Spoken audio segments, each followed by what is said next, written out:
Iniimbestigahan naman ng DFA ang mga opisyal ng ating embahada sa Kuwait matapos sa reklamo ng ilang OFW na naniningil sila ng bayad para sa dapat ay libreng legal assistance sa mga kababayan. Saksi si Cara David.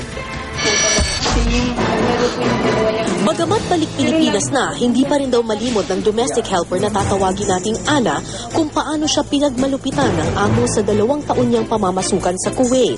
Kaya naman tumakas siya at humingi ng tulong sa Philippine Embassy sa Kuwait. Inuntok pa nga po ako sa pader eh. Pero imbis na tulungang magsampa ng kaso, pinayuhan daw siyang makipag-areglo na lamang sa kanyang employer. Ang ibinayad ng kanyang amo sa kanya, 987 Kuwaiti dinar o halos 160,000 pesos na back wage. Binawasan pa umano ng isang opisyal ng embahada bilang pambayad daw sa abogado.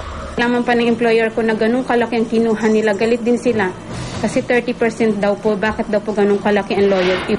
Maging si Patrick Singson na namasukang nurse sa Kuwait, hiningan din daw ng embassy officials doon ng pera para sa isang kasong isinampa niya.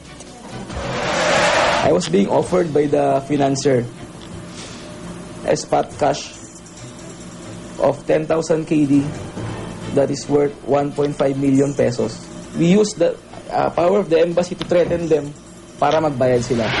Giit ng Blas Oples Center, maling hingan ng pera ang mga OFW para sa pag-aareglo sa kanilang kaso. We want an investigation para ma-reconcile. Ilan na yung mga kaso na inareglo na lang nila doon at kinukuha yung 30% dun mismo sa pera ng worker. Sabi naman ng Department of Foreign Affairs, gobyerno talaga ang dapat sumasagot sa lahat ng legal fees ng mga OFW. May nakalaan kasing pondo para rito. Kaya iimbestigahan daw nila ang mga inireklamong opisyal at magsasagawa rin ng auditing sa embahada. There is no such policy that we have to slash from whatever is provided for as a legal fund to an OFW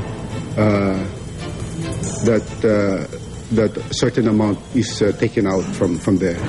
There's no such policy. Ako po si Cara David, ang inyong saksi.